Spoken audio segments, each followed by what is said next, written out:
Hello students, welcome to geometry defence academy. तो UP Sainik school entrance test जो 28 दिसंबर को है, उसके लिए ये रणधीर सीरीज का लास्ट सेट है, प्रैक्टिस सेट नंबर 6। ये टोटल 6 सेट मैंने बच्चों को कराए हैं। 5 सेट अपलोड हो चुके हैं। जिन बच्चों ने उनको नहीं देखा है उनको देख लेना, और एक सेट को कम से कम 4 बार देखना है। तो पिछले 5 सेट और ये छठा सेट, तो इनको इतनी बार आपको देखना है। इसलिए इन सेट्स की जो प्रैक्टिस सेट्स है, इनकी लंबाई बहुत कम है भाई। ऐसा नहीं है कि बहुत कई कई घंटे के हैं ये। इनको चाहो तो आप एक दिन में भी देख सकते हो। और कल जब इसका पेपर हो जाएगा उसके बाद मैं आपको बताऊंगा कि कितने सवाल आए, जो आपको कोई नहीं बताता।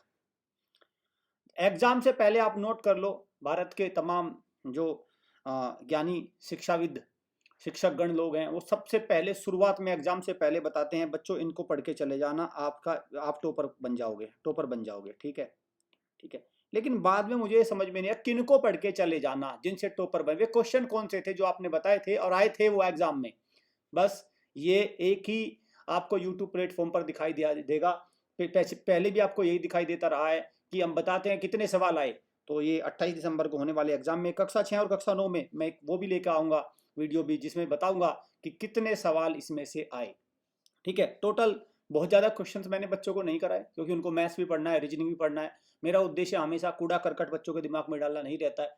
कम जाए, भले ही कम से कम आप मटेरियल प्रोवाइड करो, लेकिन काम का, ये ज़्यादा काम की रणनीति होती है रेदर देन कि नंबर ऑफ क्वेश्चंस। क्योंकि नंबर ऑफ क्वेश्चन तो आपको पता है एआई पर आप भरमार है आज की डेट में।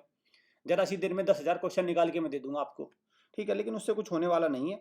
तो इस नंबर पर कॉल करके, व्हाट्सअप करके आप हॉस्टल के लिए सीट बुक कर लीजिए, क्योंकि 125 सीट से आने वाले सेशन के लिए ये है भाई, कैप है हमारा 125।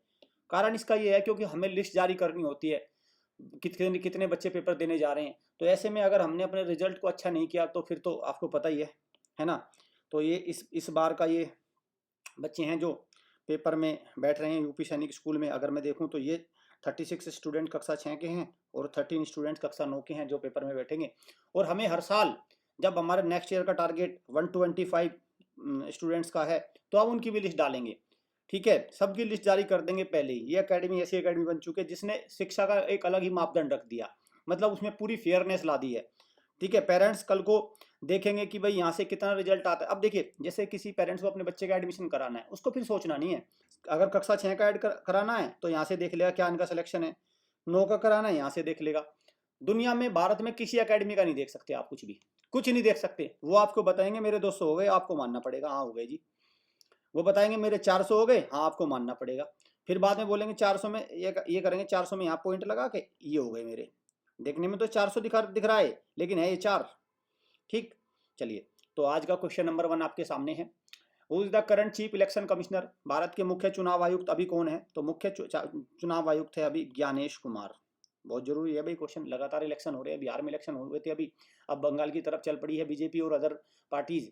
तो और केंद्र के इलेक्शन तो होते ही हैं। तो चीफ इलेक्शन कमिश्नर, मुख्य चुनाव आयुक्त है ज्ञानेश कुमार। और ध्यान रखना, 25 जनवरी को हर साल नेशनल वोटर डे बनाते हैं। नेशनल वोटर डे, वोटर मतलब वोटर, एक तो वोटर है WAT है, वो नहीं, ये है V वोटर। ठीक है, नेशनल वोटर डे तो 22 मार्च को बनाते हैं, वो तो अलग है। ये है V वोटर, मताधिकार दिवस, 25 जनवरी को मनाते हैं। चलिए, question number 1, which is the longest river in the world? तो दुनिया में सबसे लंबी नदी कौन सी है? तो सबसे लंबी नदी है भाई नील नदी। और नील नदी मुख्यतः इजिप्ट, मिस्र देश से होकर गुजरती है और भूमध्य सागर में अपना पानी गिरा देती है। अमेजन नदी आपका ब्राजील से होकर जाती है साउथ अमेरिका से। इसमें सबसे ज़्यादा पानी जाता है, लेकिन लंबाई में सबसे ज़्यादा ये है, ध्यान रखना। और किसी एक देश में सबसे ज़्यादा, किसी एक ही देश के अंदर बहने वाली सबसे लंबी नदी है योंगचे रिवर, जो चाइना के अंदर बहती है और दुनिया की तीसरी सबसे लंबी नदी है ये। ठीक है, चलिए। National emblem of India, Bharat का राष्ट्रीय प्रतीक क्या है? तो भारत का राष्ट्रीय प्रतीक है अशोक का सिंह स्तंभ, lion capital of Ashok, Bharat का ये है। और इसका जो सिंबल है, जो रिप्रेजेंट करता है करेज, करेज को बताता है ये। करेज, प्राइड, ब्राइड को दिखाता है, कॉन्फिडेंस को दिखाता है, ये सारी चीजें दिखाता है। करेज, प्राइड और कॉन्फिडेंस को सिंबलाइज करता है लायन कैपिटल ऑफ अशोक। करेज क्योंकि इसमें देखो, करेज इसलिए दिखाता है, प्राइड, कॉन्फिडेंस क्योंकि इसमें 4 शेर हैं। और शेर क्या है? शेर किसका प्रतीक होता है? साहस का, करेज का प्रतीक होते हैं शेर। चलिए, smallest bone in the human body, तो ह्यूमन बॉडी में सबसे छोटी हड्डी कौन सी है? तो सबसे छोटी है भाई कान की हड्डी, स्टेपिस बोलते हैं जिसको। ठीक है, C। और देखो, सबसे लंबी हड्डी तो जांग की हड्डी है, फीमर जिसको बोलते हैं, जांग की हड्डी। ठीक है, और स्टेपीज सबसे कान की हड्डी होती है। इसमें ध्यान रखना, यहाँ पे हड्डी की बात हुई है, ठीक। अगर होता ये ऑर्गन, लार्जेस्ट ऑर्गन कौन सा है, तो ऑर्गन में आता है स्किन। अगर ये होता ऑर्गन तो सबसे लंबा ऑर्गन कौन सा है, लॉन्गेस्ट ऑर्गन स्किन है। और लार्जेस्ट ग्लैंड भी आता है भाई, ग्रंथि भी आता है।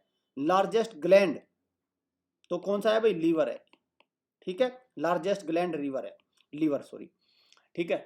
रामायण जो महाकाव्य है, किसने लिखा रामायण, तो रामायण लिखा हमारे महर्षि वाल्मीकि ने। किसने लिखा, वाल्मीकि ने।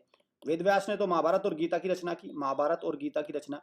पाणिनि ने संस्कृत की ग्रामर अष्टाध्यायी की, और तुलसीदास ने रामचरितमानस की रचना की है, ठीक है। चलिए आगे चलते हैं।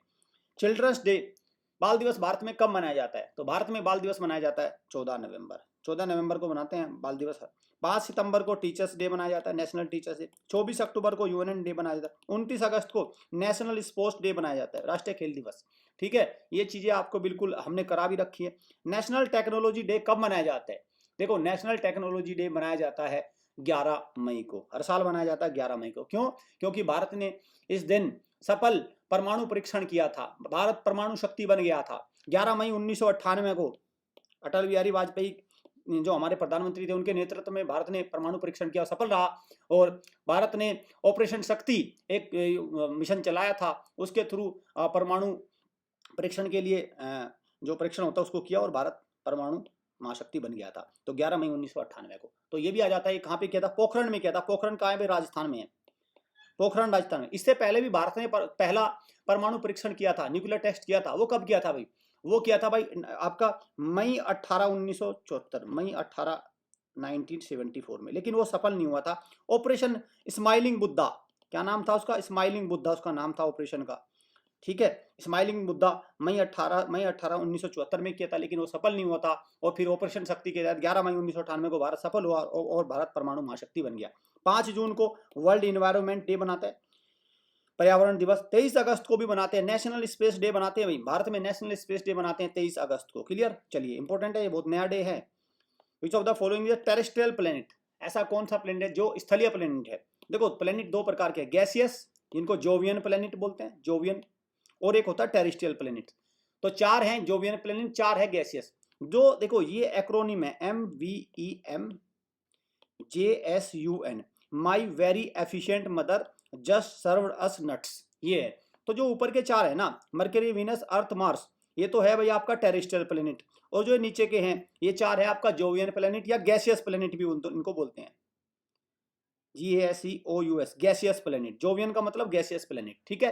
तो नीचे के 4 है गैसियस प्लेनेट, ठीक, और ऊपर है जोवियन, ऊपर है टेरेस्ट्रियल प्लेनेट। तो इनमें से पूछा है कौन सा है, तो इसमें कौन सा आ गया भाई, ये आ गया। तो ये जोवियन है, ये जोवियन है, ये जोवियन है, मतलब एक गैसियस प्लेनेट है, ठीक। और ये कौन सा है भाई, ये है आपका इनर प्लेनेट, टेरेस्ट्रियल प्लेनेट। इनको क्या बोलते हैं, ऊपर वालों को इनर प्लेनेट भी बोलते हैं, इनर, और उनको बोलते हैं आउटर, इन वालों को, ठीक है। चलिए आगे क्वेश्चन बढ़ते हैं। इसका राइट आंसर क्या है, option number C. Oscar best actor के लिए किसने जीता, तो 2025 का ऑस्कर अवार्ड जीता बेस्ट एक्टर के लिए एड्रियन ब्रोडी ने, एड्रियन ब्रोडी ने जीता।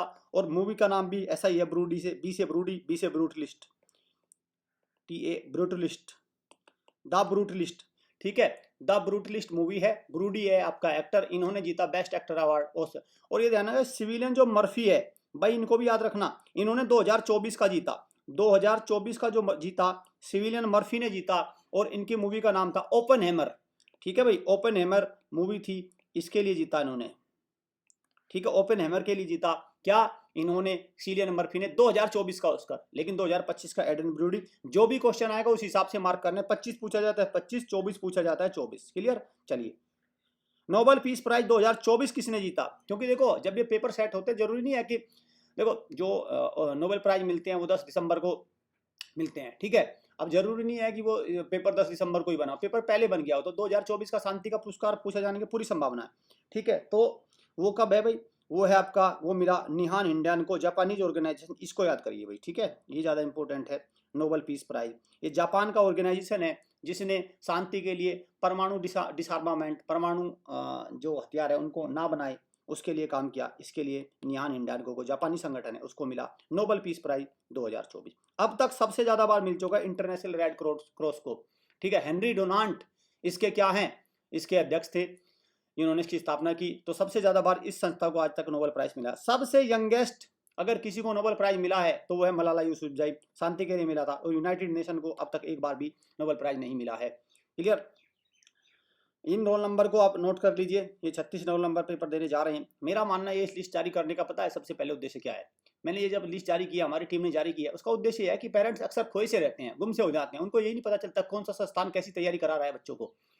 तो इससे क्या होगा, वो खुद देख लेंगे कि हाँ भाई ये तैयारी कैसे, कितने लेवल परसेंटेज है, कितने बच्चे सेलेक्ट होते हैं, कितने बच्चे इसमें पढ़ते हैं, सब कुछ उनके पास होना चाहिए, ताकि बिना किसी के बहकावे, बिना किसी चीज़ों को सोचे समझे, बिना धोखे के वो किसी इंस्टीट्यूशन में एडमिशन ले, वो अपनी बुद्धि से एडमिशन ले। ये कक्षा 9 के बच्चे हैं और ये कक्षा 6 के बच्चे हैं। ये करने वाली देश की पहली और मुझे लगता है एकमात्र अकेडमी रह जाएगी। इसको कोई नहीं करना चाहता। जो शिक्षक दिन रात सच सच सच बोलने की बात करते हैं, कहते हैं बच्चों से सच बोलो, मैं तो ये कहूँगा भाई अध्यापक अगर आप सच बोलना शुरू कर दोगे तो बच्चे तो अपने आप ही सच बोलेंगे।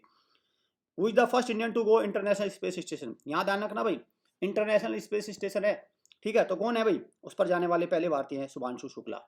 ग्रुप कैप्टन ये लखनऊ से आते हैं, उत्तर प्रदेश से, और ये पहले एस्ट्रोनॉट बन गए हैं जो इंटरनेशनल स्पेस स्टेशन पर गए हैं। और 18 दिन उन्होंने वहाँ पे बिताए। 14 का पहले टारगेट था लेकिन कुछ लेट हो गया, तो 18 दिन उन्होंने वहाँ पे व्यतीत किए। राकेश शर्मा पहले व्यक्ति जो स्पेस में गए थे, ठीक है, 1984 3 अप्रैल 1984 को गए थे भाई स्पेस में। 7 दिन के करीब रहे थे, लेकिन ये स्पेस में गए थे। और राकेश शर्मा गए थे यूएसएसआर के थ्रू। यूएसएसआर का एक मिशन था सोवियत सोयूज T11, उसके थ्रू गए थे, लेकिन ये नासा के थ्रू गए हैं। नासा प्लस इसरो के मिशन के थ्रू गए हैं, ठीक है भाई, दोनों में अंतर है। ठीक, चलिए, गूगल का जो एआई है, आर्टिफिशियल इंटेलिजेंस है, गूगल ने जो अपना है, उसका क्या नाम है? तो उसका नाम है जेमिनाई। जो जेमिनाई है गूगल का, चैट जीपीटी है ओपन एआई का, ठीक है, सीरी तो एप्पल का है। क्लियर? सीरी एप्पल का है। इंडिया लॉन्च ऑपरेशन सिंदूर। तो ऑपरेशन सिंदूर एंटी टेररिज्म एक्टिविटी थी। पाकिस्तान ने जो पहलगाम पर हमला किया था और वहाँ पे 26 जो टूरिस्ट थे उनकी मौत हो गई थी, तो उसके अगेंस्ट भारत ने ऑपरेशन सिंदूर चलाया। ऑपरेशन सिंदूर भारत ने कब चलाया, कब मिसाइलें दागी? ब्रह्मोस मिसाइल इसमें दागी गई। जो पाकिस्तान के अड्डे थे उन पर ब्रह्मोस मिसाइल से उनको तबाह किया गया। तो कब चलाया था वो? 7 मई को चलाया भारत ने ऑपरेशन सिंदूर। इंडस रिवर ट्रीटी, और जब भारत ने ऑपरेशन सिंदूर चलाया उससे पहले ही भारत ने क्या किया, जो सिंधु जल संधि समझौता था पाकिस्तान के साथ, उसको ब्रोक कर दिया, उसको बिल्कुल छोड़ दिया। पहले आप इस समझौते को नहीं मानते। सिंधु समझौता ऐसा है, 3 नदियों का पानी भारत शेयर करेगा, 3 नदियों का पानी पाकिस्तान, तो भारत ने उसको मना कर दिया।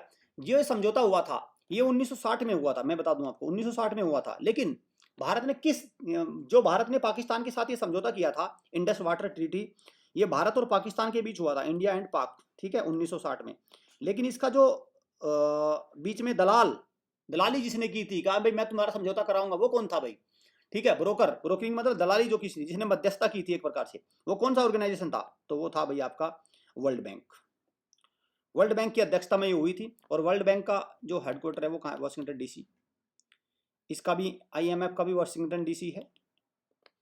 यूनाइटेड नेशन का न्यूयॉर्क है। एशियन डेवलपमेंट बैंक का मनीला है, फिलीपींस। ठीक है, तो 1960 में विश्व बैंक ने इसको समझौता कराया था। First chief minister of India, Bharat में किसी राज्य की पहली महिला मुख्यमंत्री बनने वाली कौन थी? तो वो थी सुचेता कृपलानी। किसकी बनी थी? उत्तर प्रदेश की ये बनी थी, उत्तर प्रदेश की। अभी 2 राज्य में महिला मुख्यमंत्री है भाई। एक में है आपका दिल्ली, वो तो केंद्र शासित प्रदेश है, रेखा गुप्ता, और ममता बनर्जी। देखते हैं इस बार रह पाएगी कि नहीं। ठीक है, ममता बनर्जी वेस्ट बंगाल में। फुल फॉर्म ऑफ पीडीएफ आप कहते हैं, पीडीएफ डाउनलोड कर लो, पीडीएफ फाइल बना लो। तो पीडीएफ की फुल फॉर्म क्या है? पीडीएफ की फुल फॉर्म है पोर्टेबल डॉक्यूमेंट फॉर्मेट। ये ध्यान रखना भाई, पोर्टेबल डॉक्यूमेंट फॉर्मेट, फाइल मत कर देना, पोर्टेबल डॉक्यूमेंट फॉर्मेट। ठीक है, ये है भाई। चलिए, which bird lays the largest egg in the world? सबसे बड़ा अंडा देने वाला पक्षी कौन सा है दुनिया में? तो उसका नाम है शतुरमुर्ग। शतुरमुर्ग है भाई उसका नाम, जो सबसे बड़ा अंडा देता है। फादर ऑफ मैथमेटिक्स, गणित के जनक किसे कहा जाता है? तो गणित के जनक है भाई आर्किमिडीज। तो गणित के जनक कौन है? फादर कौन है गणित के? वो है आर्किमिडीज। यूक्लिड, ये ध्यान रखना, फादर ऑफ ज्योमेट्री। ये भी अब इंपॉर्टेंट है, ये भी आ चुका है क्वेश्चन। ठीक है, यूक्लिड है father of geometry and Archimedes father of mathematics. Fire extinguisher, अग्निशामक, इनमें कौन सी गैस भरी जाती है? तो इनमें भरी जाती है आपका solid carbon dioxide, that is option number C. Place receiving the highest rainfall in the world, विश्व में सर्वाधिक वर्षा प्राप्त करने वाला स्थान कौन सा है, जहाँ पे सबसे ज्यादा वर्षा होती है? तो ये होती है मेघालय के मौसिनराम में। मेघालय का मौसिनराम है, ठीक, 11 खासी जनतिया पहाड़ियों के बीच है ये मौसिनराम, वहां पर होती है दुनिया की सबसे ज्यादा वर्षा। भारत में है भाई ये, ठीक है, 24 घंटे बारिश रहती है यहाँ पे। और ये लिस्ट है।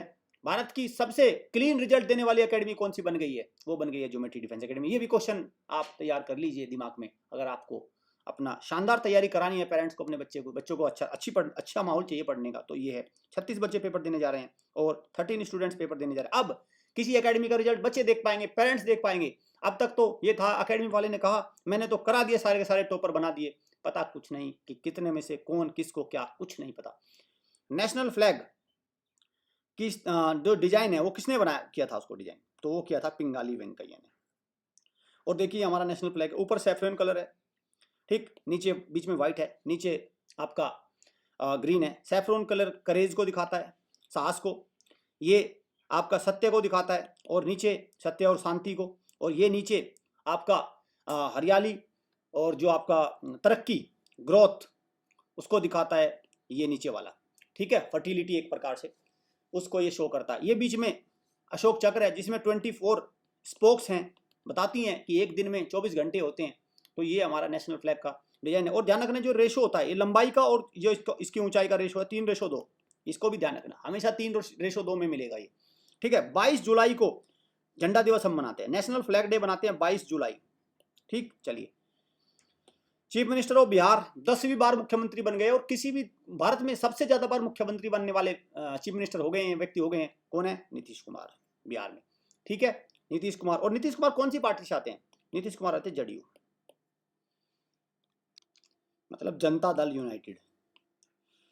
Who was the first Indian to win an individual gold medal at Olympics? तो किसने जीता था भाई? ये जीता था अभिनव बिंद्रा ने 2008 में बीजिंग ओलंपिक्स में। शूटिंग में गोल्ड जीता था पहले जिन्होंने इंडिविजुअल में गोल्ड मेडल जीता, तो वो थे अभिनव बिंद्रा, दूसरे थे नीरज चोपड़ा। आज तक दो ही प्लेयर्स ने गोल्ड मेडल जीता है ओलंपिक्स में अब तक कुल, ठीक है। मिल्खा सिंह ने कॉमनवेल्थ में गोल्ड मेडल जीता था, और लिएंडर पेस टेनिस खेलते हैं। What is the highest gallantry award during peace time? ध्यान रखना भाई, पीस टाइम है तो कौन सा है भाई? अशोक चक्र है हाईएस्ट गैलेंट्री अवार्ड। देखो वॉर टाइम, युद्ध के दौरान, एक्शन, ड्यूरिंग एक्शन तो है परमवीर चक्र, ओवरऑल भी परमवीर चक्र है, ठीक है, लेकिन पीस टाइम में हाईएस्ट ये है। हाइट ऑफ स्टंप इन अ क्रिकेट मैच में जो स्टंप होती है उनकी हाइट कितनी होती है? तो हाइट होती है उनकी 27 इंच। और एक और याद रखना, 22 गज की, 22 यार्ड की जो होती है पिच की लंबाई होती है। वो पिच जो होती है, यहाँ पे स्टंप लगे होते हैं 3 और यहाँ पे, तो उसकी जो लंबाई होती है बीच की वो होती है 22 यार्ड या 20.12 मीटर, ठीक है, वो नहीं, लेकिन 22 यार्ड आप याद रख सकते हैं। तो हॉस्टल बैच को आप ज्वाइन कर सकते हैं इस नंबर पर कॉल करके, व्हाट्सअप करके सीट बुक कर लीजिए। 125 सीट्स है इस बार हमारे लिए। और ये बच्चे इस बार पेपर देने जा रहे हैं, इन्होंने आरएमएस में पेपर दे दिया था, अब ये यूपीएसएस में पेपर देने जाएंगे और ऑल इंडिया सैनिक में, और तीनों में हम बताएंगे टोटल।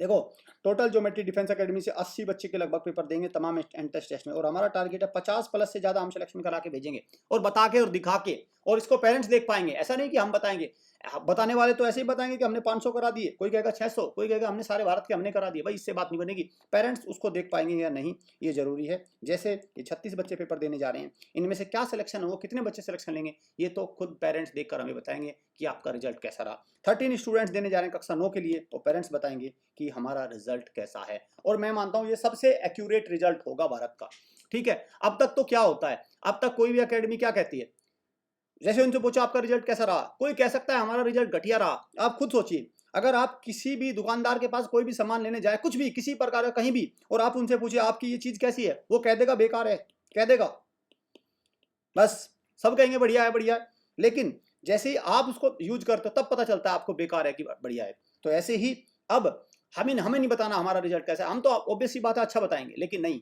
हमारा रिजल्ट अब बताएंगे पेरेंट्स कैसा रहा रिजल्ट और कैसी तैयारी कराती है geometry defence academy. Thank you students.